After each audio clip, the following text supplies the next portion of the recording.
Seluruh rakyat Negara Kesatuan Republik Indonesia kaya harta, tidak ada yang miskin. Ini bukan suatu ramalan, tetapi ini adalah perhitungan, yaitu ketika Indonesia sudah dikuasai oleh 1.000 orang gharib.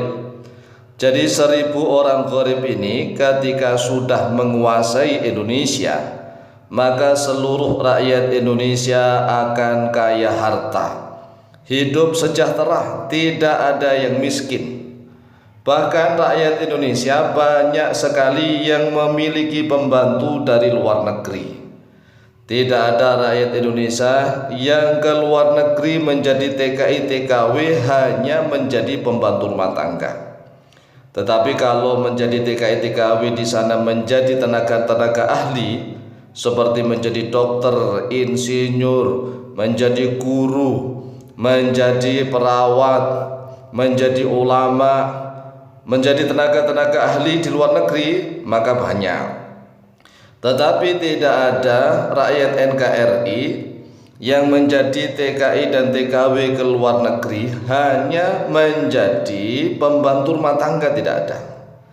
Yaitu ketika Indonesia sudah dikuasai oleh 1.000 orang gharib. Nah, 1.000 ini adalah istilah, karena saking banyaknya orang gharib maka disebut 1.000 orang gharib. Lalu siapakah orang gharib itu? Orang gharib adalah orang asing yang aneh. Jadi gharib ini dalam bahasa Arab, 1.000 orang gharib sudah menguasai Indonesia. Ini sering ya dikatakan oleh para guru. Jadi guru-guru kita sering mengatakan apabila Indonesia sudah dikuasai 1.000 orang gharib, maka seluruh rakyat Indonesia tidak ada yang miskin, semuanya kaya raya, kaya harta. Karena orang gharib ini adalah orang yang hebat. Nah, orang gharib adalah orang asing yang aneh. Lalu apakah asing ini bermakna asing orang luar negeri yang ke Indonesia atau bagaimana? Tidak ya, makna asing ini bukan orang luar negeri yang di Indonesia. Karena gharib ini sekali lagi ya bahasa Arab, yaitu orang-orang pribumi asli Indonesia yang hidupnya sangat aneh seperti orang-orang asing. Karena mereka menjalankan hakikat kehidupan yang sejati, seperti orang-orang yang sedang mengembara. Inilah orang-orang yang gharib, orang-orang yang aneh, orang asing yang hidupnya di dunia ini dia memahami hakikat kehidupan sejati, sehingga hidupnya ini seperti pengembara saja. Mereka selalu membela kepentingan rakyat kecil secara keseluruhan, tanpa pandang bulu dan tanpa peduli pada nasib mereka sendiri. Mereka berhasil menangkap para koruptor, bandar-bandar judi, bandar-bandar narkoba, dan bos-bos mafia.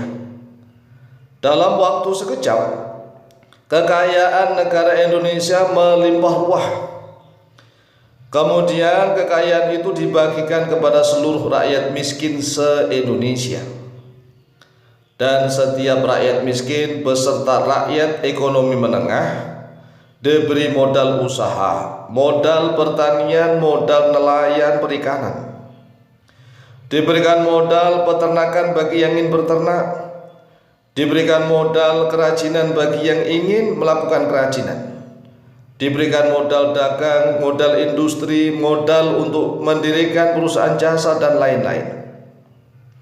Lalu bagaimanakah ciri-cirinya orang-orang gharib ini? Ciri-ciri orang gharib adalah orang yang memang hidupnya tidak hanya menumpuk kekayaan pribadi. Dia adalah orang-orang yang sangat bertakwa kepada Allah. Hidupnya benar-benar untuk diabdikan kepada seluruh rakyat hanya karena Allah. Jadi standarnya hanya karena Allah. Apakah ini hanya suatu angan-angan atau suatu ramalan? Tidak. Ini bukan angan-angan, bukan andai-andai, dan tidak juga ramalan. Karena memang kenyataannya sebentar lagi ada sekitar orang 1000. Nah, 1000 ini istilah, bisa lebih dari 1000, mungkin 2000, 3000. Orang-orangnya gharib, orang-orang yang aneh, pejuang-pejuang sejati. Tatkala manusia sibuk rebutan duniawi, dia konsentrasi memperdalam ilmu pengetahuan. Tatkala orang-orang lalai dari berbagai macam kemaksiatan, dia sibuk mendekatkan diri kepada Allah.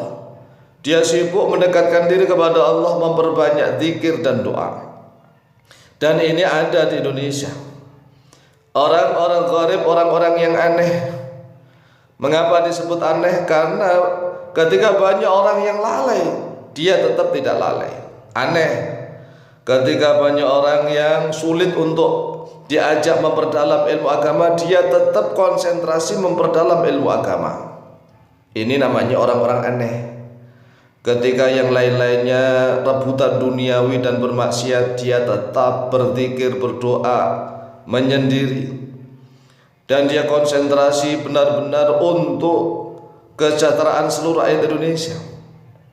Dan apabila orang-orang semacam ini sudah melebihi dari 1000 orang, kemudian ditakdirkan oleh Allah Azza wa Jalla, 1000 orang ini ada yang menjadi presiden dan wakil presiden, ada yang menjadi menteri-menteri, ada yang menjadi gubernur-gubernur dan wali kota serta bupati se-Indonesia, ada yang menjadi Kapolri, ada yang menjadi Panglima TNI, ada yang menjadi Jaksa Agung, ada yang menjadi hakim-hakim.